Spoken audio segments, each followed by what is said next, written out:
What's up guys, I'm DeatHInfernoXxGaming and welcome back to my channel. Today we're going to make a broken war pike build and you're going to see how broken this build is on this one single fight with the Rift Stalker. It's level of 15, I'm level 9, that's 6 level difference. It's a bit too high but we're going to try to kill this one. We're going to start with a Reckless Leap, of course waiting a bit, and let's jump. Kaboom, that's wounded. We're going to interrupt this guy, kaboom, and as you can see all his body parts are smoking, and yep, those are the wounded animation, and those are 4 parts wounded at the same time. It's actually very cool. I'm going to show you how this actually affects the build very much, but right now we're going to focus on the Rift Stalker. Let's break another part so that it keeps stumbling around. It's slowed down so it's easy to overpower this guy. And yep, the stagger is almost in, so let's spin a bit, kaboom, stagger, and it's dead. This build is just really crazy. Stack up your pulse and your special in, and yep, as you can see there are several key parts, and of course those wounded are the key parts. And I'm not using the Savage Resale, so the damage here is not from Savage Re, but it's from something else, which I'm going to show you later in the build after I take this patrol chest. It's kind of tempting. And yep, of course, as you have seen from the unit effect, it's Pangar, so let's just check out the build real quick. So here's the build guys, and before I go through the equipment and every single cell inside it or the perk summary, I'm going to go through the key players of this build. And by key players I mean without these things this build will not work. So the first is the acidic, to convert your part damage into wound damage and increasing your part damage by 20%. I know some of you might think like +3 acidic is enough, and if you compare the amount of part damage you can get from acidic compared to Sharpened +3 or Bladestorm +3, you're going to notice that acidic actually gives more part damage to this build. And this build actually revolves around wounding, so part damage is really important. And the second key player to this build here is the Executioner Spearhead.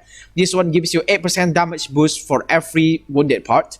So it stacks up to 5 times, you're going to get 40% more damage. And that is actually very good because you're using acidic right here. So war pike normally can only wound the behemoth by the stabbing attacks. So with this acidic, you're going to be able to wound the behemoth with spinning attacks. The third is the Pangar's tools right here to brand the behemoth, dealing 2.5k frost damage when it explodes, and you can actually detonate it prematurely, dealing 50% increased damage, which means you're going to deal 3,750 total frost damage. And this frost damage can be converted into wound damage as well. If you take a look at this clip right here, you're going to see that I start with 1 stack of Executioner Spearhead, and then the behemoth is branded, and then when I interrupt the behemoth, the brand explodes, and you're going to see I gain 3 more stacks, giving me a total of 4 stacks. And that's how the Pangar's tools actually give you stacks of Executioner Spearhead thanks to the acidic. Okay, so that you now know how effective this Pangar's tools is with the acidic as well as the Executioner Spearhead. The rest of the perks here are just to support the damage. The first is the Berserker, of course, because we're going to keep spinning. And then there's Cunning, Pulse, and Discipline to increase your critical damage and critical rate. Predator, so that you can deal more damage. Of course, 35% is no small amount. And Molten, because we have this one utility cell right here, so we fit in Molten. And Weighted Strike comes from the Pangar's Bond right here, because the Pangar give +3 Weighted Strike, and that's pretty good. And that sums up the perk summary. The second I'm going to explain here is of course equipment, every single cell inside it. So the Shroud with Berserker, the Struts with acidic, the Malkarion with acidic, and the Chronovore with Pulse. I'm using Pangar's Shrine right here so that I can slow down the behemoth. I'm going to knock the behemoth down so many times. You're going to stumble the behemoth almost every single time because the acidic right here can increase your part damage, so you can break parts fairly easily. And then there's this Urska weapon right here with Predator and Berserker Reckless Leap so that you can get close instantly. Although if you don't want to use Reckless Leap, that's fine. I still prefer Reckless Leap, but you can always switch to the Savage Wellspring. So that's the build, guys. Alright, so let's continue our battle to another behemoth. This is a frost weapon. Of course, I would like to know how high it can deal the damage and how effective it will be on a blaze behemoth. So we're going to fight that Chariot right there. It's level 16, I guess, and I'm level 9, so that's 7 level difference. I just hope I'm not doing the wrong thing right here. And there's this elevation right here. This might mess up my jump a bit, but yeah, let's just hope I don't miss. So let's start our battle with Reckless Leap. As always, our pulse is ready, unique ability is ready. Let's jump. Boom. Oh no, I missed. Let's take some distance again so that we can deal more damage on the Reckless Leap. And yeah, I missed another round. Oh god, this one will not miss. I will definitely hit the head. Kaboom! That's wounded. Discipline and start spinning to break the passive prematurely, and there we go. Another 2 broken parts.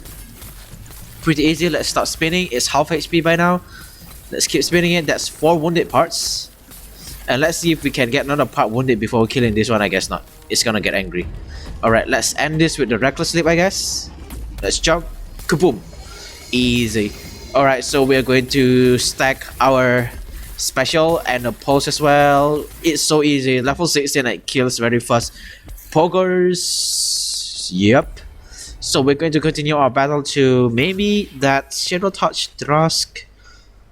Drusk actually has a very unpredictable moveset, so I hope I'm not doing the wrong thing, just like that chariot right there. This chest is very tempting. I'm taking it.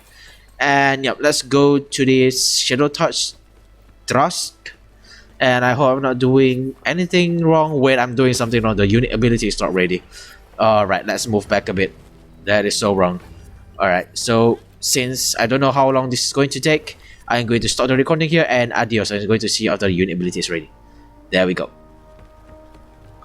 So we're going to go fight this Shadow Touch Drusk. Level 16 is kind of still over leveled, and yes, it's very close by, so I'm going to take some distance so that the reckless leap can deal more damage. Body slam, thank you. This one should hit. Alright. Kaboom. Now that's wounded. We're going to break it prematurely. Oh god. The hand hits. And that one did not hit. That's why I hate Drusk very much. So I got hit, which means my Predator will not be active. So this is kind of a throw, but I guess it's fine. Let's just keep spinning it, activate my pulse and take some distance, because we might need our damage in. Kaboom, that's another wounded. Let's keep spinning it. Let's hope the part breaks. I hope the part breaks. Part break, come on, let's go. Alright, so the next thing we do is take some distance because it's going to get enraged. I don't want to deal with the timing when it's slowed down, so yeah. There's another part wounded. Easy. No. Oh god. Okay, let's see if it through at least one. Kaboom. There we go. Easy. Alright, let's get close. That's the stagger. I think this is the killing move, because it's slowed down, so it's going to be down for like 10 seconds, I guess. Let's keep spinning it. That's a 4th HP left.